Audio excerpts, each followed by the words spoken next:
की जिंदगी में देखो, एक किसान सरकार गरीब नवाज की बारगाह में आया, अर्ज की हुजूर बादशाह ने टैक्स बढ़ा दिया है और मेरे पास इतनी रकम नहीं है कि मैं टैक्स अदा कर सकूं, मैं टैक्स दे सकूं, इसलिए आप दिल्ली का बादशाह कुतुबुद्दीन, दिल्ली का बादशाह शमसुद्दीन अल्तमश, उसको खत लिख दें ताकि वो मेरा टैक्स कम कर दे या माफ कर दे, क्योंकि मैंने सुना है कि वो आपके मुरीद का मुरीद है।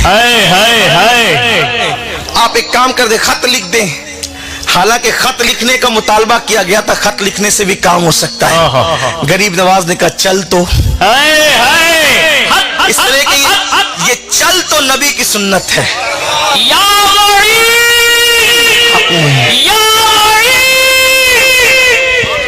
गरीब नवाज ने कहा चल तो।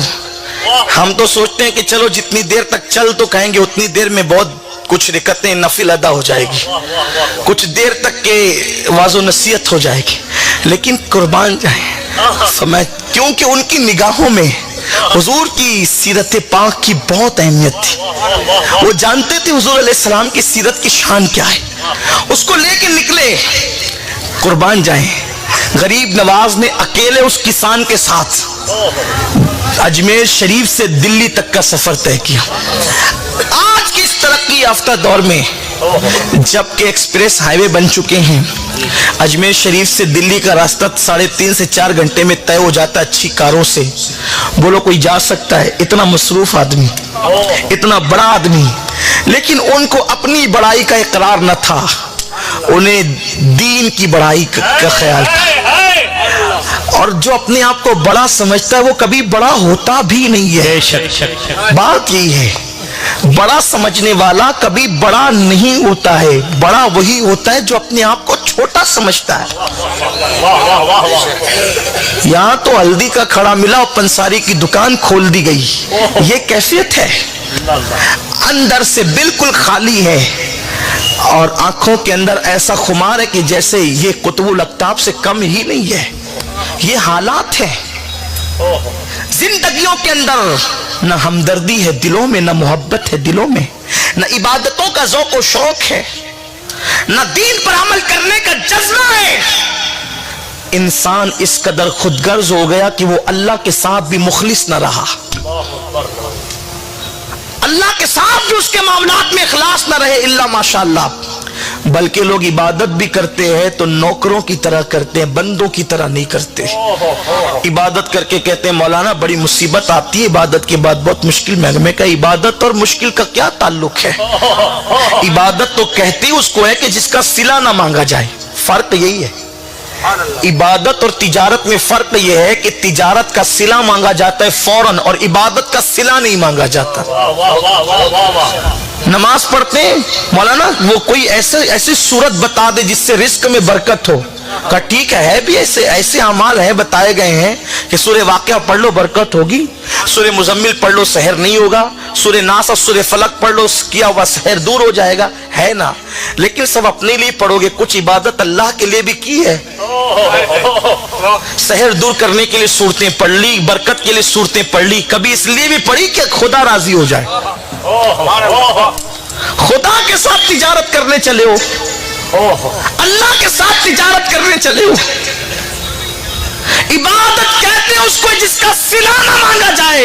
इसीलिए तो राबिया ने कहा था ना कि एक हाथ में आग और एक हाथ में आब इसलिए लेकर के जा रही हूं कि जो जहन्नम के खौफ से इबादत करते हैं, जहन्नम को जहन्नम को जो है वो बुझाना चाहती हूं ताकि कोई जहन्नम के खौफ से इबादत न करे, और जन्नत को जलाना चाहती हूं ताकि कोई जन्नत के शौक में इबादत न करे। तो कहा माई फिर इबादत किस लिए? का इबादत तो यार के लिए फिर हो, इबादत उसकी खुशी के लिए। इसीलिए हुजूर हाफिज मिल्लत रहमतुल्लाह अलैह ने इन्नमल अमालु बिन्नियात हदीस की शरह करते हुए कहा है कि अहलुल्लाह का तरीका यह था कि वो नेकी की नीयत से भी कोई नेक काम नहीं करते थे कि नेकी मिलेगी। वो लोग इसलिए नेक काम करते थे कि खुदा मिलेगा, इसलिए कि कुजा नेकी कुजा शान खुदा।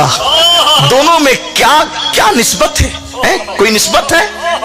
नेकी जिसको मिले वो फंस सकता है, लेकिन जिसके साथ यार की रजा हो फिर वो कब फंस सकता है? اسی لیے تو مولا حسین جب جس وقت سب لٹا کر سر زمین پر رکھتے تو نہیں کہتے فزت برب الکعبہ، رب کعبہ کی قسم میں کامیاب ہو گیا، لیکن سلے میں کیا مانگا؟ نیکی، نام، کیا مانگا؟ پھر کہتے بتا تو راضی ہے کہ نہیں؟ جانتے عبادت کا صلہ مانگا نہیں جاتا، اور جس کا صلہ مانگا جاتا ہے وہ عبادت نہیں ہوتی، وہ تو تجارت ہوتی ہے۔ کربلا میں تجارت کرنے نہیں بلکہ عبادت کرنے آئے۔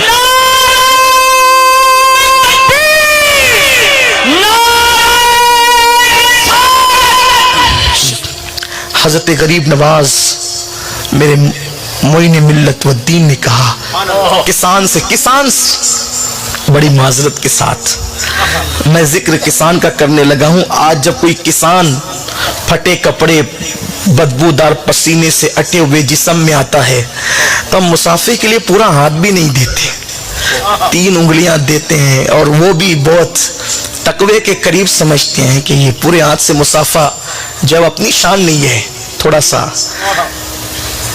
حضور سے بڑے ہو گئے ہیں آپ، بات اگر کہی جائے حق تو بری لگتی ہے، سچ کڑوا لگتا ہے۔ 3 انگلیوں سے مسافہ کس کی سنت ہے؟ کس سنت سے ثابت ہے؟ کس کا طریقہ ہے؟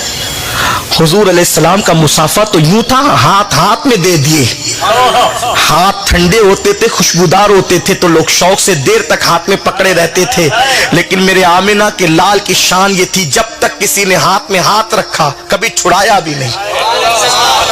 حضور نے کبھی چھڑایا، جب تک وہ ہاتھ نہ چھوڑے حضور نے نہیں چھڑایا، اس لیے کہ یہ چھڑائیں گے تو پھر پکڑائے گا کون؟